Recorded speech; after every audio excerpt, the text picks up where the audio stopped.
Pour le match de demain, c'est un match très important pour nous. Les points sont importants, la prestation aussi. On voudrait bien confirmer notre qualité de jeu et notre supériorité dans ce groupe pour rester à Casa devant nos spectateurs. Le match ne va pas être facile. On va rencontrer l'équipe qui a aussi gagné 2 matchs. Le Soudan, c'est une bonne équipe. Ils ont de bonnes individualités. Nous aussi, on a des joueurs de qualité. On va aligner une équipe neuve. On va donner la chance à d'autres joueurs, Inch'Allah, pour le match de demain. J'espère qu'ils seront à la hauteur et qu'ils défendent dignement les couleurs nationales, Inch'Allah. بالنسبة للأجواء اللي كتسود داخل المجموعة فهي أجواء جد رائعة، كيسود الاحترام والعمل الاحترافي. فاشتغلنا كثير قبل ما تبدا المنافسة، والحمد لله لحد الساعة فالثمار ديال داك العمل فاحنا كنجنيوه. بالنسبة لنا المباراة القادمة مهمة جدا بالنسبة لنا. إلا جيتي طرحتي علينا السؤال قبل من ما نبداو لا كومبيتيسيون، نقدر نقول لك أن درنا ليسونسيال هو نمروا للكارت فينال. الآن عندنا هدف هو أننا نتصدروا المجموعة. كيف قلتي البقاء في الدار البيضاء فهو الآن هدف بالنسبة لنا إن شاء الله الرحمن الرحيم، لأننا كلاعبين استأنسنا بأجواء الملعب. لعبنا 2 المباريات في الملعب، ولا هذه المباراة الثالثة استأنسنا بالجماهير.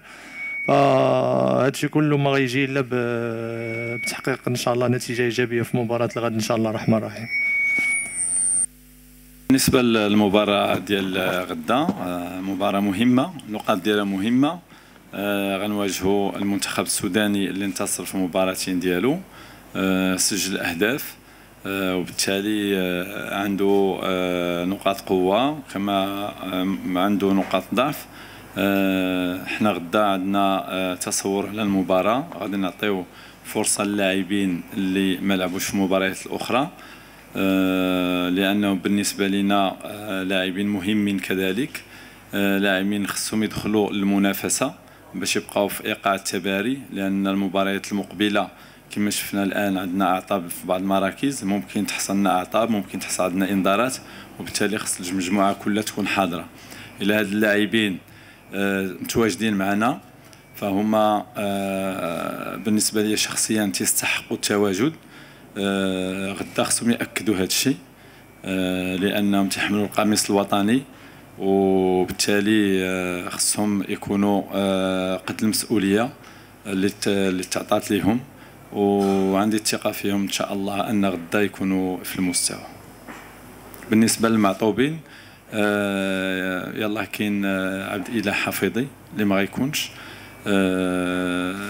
البدايه ديال الاسبوع المقبل غادي يخضع عاوتاني الفحوصات باش نشوفوا ان شاء الله فين واصل في التحسن ديال الحاله الصحيه ديالو. بالنسبه لصلاح الدين السعيدي فهو الحمد لله ما عندوش مشكل كبير، ولكن غادي نريحوه غدا في المباراه. بالنسبه لهذه المساله الرئيس ديال الجامعه السيد فوزي القجان جاوب عليها البارح كمسؤول اول على المنتخبات. ثم بالنسبه للاعبين فاحنا ما عندناش مشكل، هذا المشكل كاين في الاخبار، ما عندناش مشكل، لان احنا الان جميع اللاعبين كاينين معنا، جميع اللاعبين حاضرين معنا. اللاعبين اللي داولات الاخبار انهم غينتقلوا فكان عندي اجتماع معهم، واكدوا لي على انهم من الناحيه الذهنيه فهم حاضرين 100%. بالنسبه للمسائل ديال الانتقالات فكاين المسؤولين اللي عليها هما اللي حاضرين فيها، ما هما كاينين معنا. غيمشي يبقاو معنا ان شاء الله حتى الاخر مباراه اللي نتمناو اننا نتوجوا فيها ان شاء الله يوم 4 فبراير. بالنسبه لنا احنا البلد المنظم تنحتضنوا هاد المنافسه هذه، استعدينا لهذه المنافسه بشكل جيد.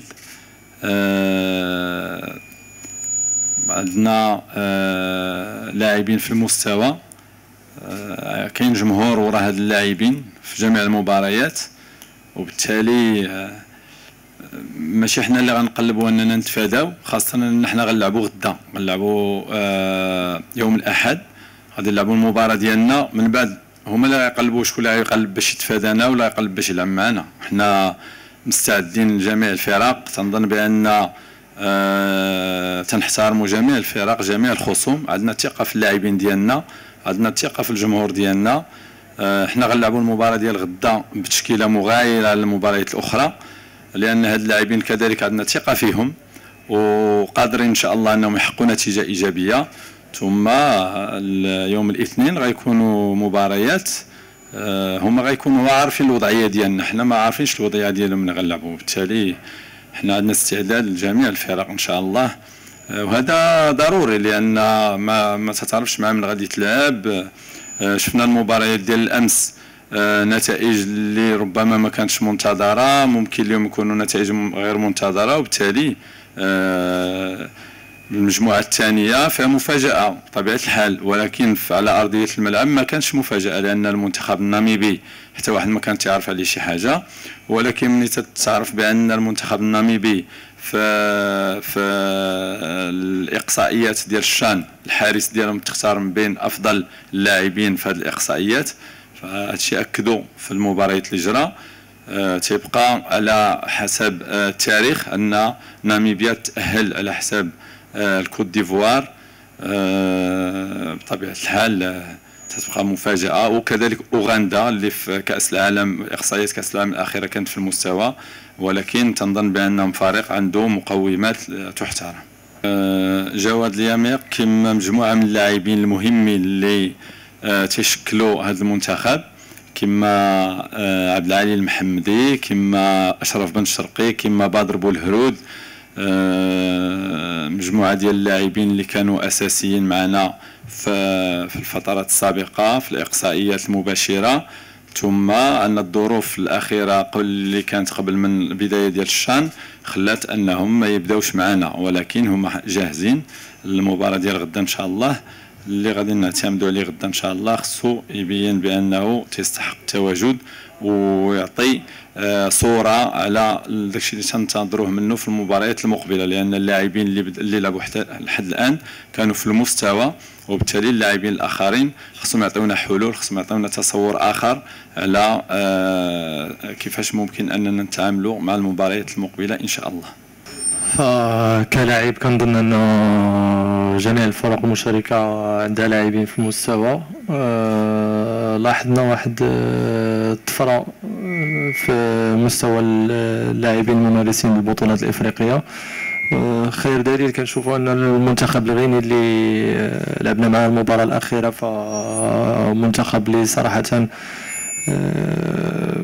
كيستاهل انه يكمل في المشوار، ولكن هذه كره القدم، عنده لاعبين في المستوى كيعرفوا شنو يديروا بالكره. كنظن ان جميع الفرق المستويات متقاربه، كيبقى اللي كان مركز بشكل كبير واللي دار اعداد في المستوى فهو اللي غيكون الكلمه ديالو. كل منتخب والهدف ديالو من المشاركه. كاين منتخبات اللي عندها لاعبين تتجهزهم الاقصائيات الاولمبيه، كاين منتخبات اللي عندها لاعبين تيتشكلوا من جوج ديال الفرق تقريبا، كاين بحال المنتخب الزامبي، كاين منتخبات اللي عندها عناصر متمرسه في المنتخبات الاولى ديالها، وبالتالي كل منتخب والهدف ديالو من المشاركه. كاين منتخبات اللي تعتمد على فرديات، كاين منتخبات اللي تعتمد على المجموعه كالمنتخب الناميبي. تنظن بان مازال غنشوفوا مباريات واشكال اخرى ديال التباري، لان مثلا المجموعه الثالثه غنشوفوا المباراه ديال ليبيا مع رواندا غتعطينا تصور اخر لهذه المنافسه. ثم المجموعه الرابعه اللي باقي ما شفناش فيها شيء الكثير. تنظن بان المجموعه الاولى والمجموعه الثانيه تحسموا فيها مجموعه ديال الامور، ولكن المباراه الاخيره بيننا وبين السودان، بين زامبيا وناميبيا، كل فريق يدخل اللعب بهدف مخالف، وبالتالي غنشوفوا كذلك لاعبين اخرين اللي في الاحتياط شنو هو الاضافه اللي تيعطيو المنتخبات ديالهم. Pour le match de demain, je vais aligner une autre équipe, les autres joueurs qui n'ont pas eu la chance de jouer jusqu'à présent, parce que ce sont des joueurs sur lesquels on a confiance. On a dans notre liste des joueurs d'un très bon potentiel. Nous avons déjà joué 2 matchs. Et pour moi, si je ne vais pas faire jouer ces joueurs-là, je ne peux pas compter sur eux pendant les prochains tours, parce qu'il y aura un décalage entre ceux qui sont compétitifs et les autres. Je vais les aligner parce que j'ai confiance en eux.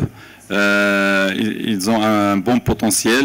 Demain, ils doivent démontrer qu'ils sont là et qu'ils le méritent.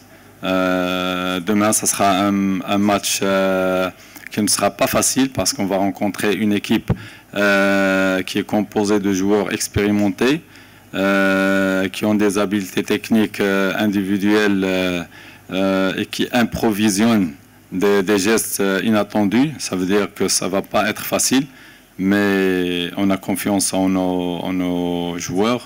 Et j'espère demain qu'ils seront à la hauteur et qu'ils vont honorer les couleurs et qu'ils vont nous donner la chance de gagner les 3 points du match.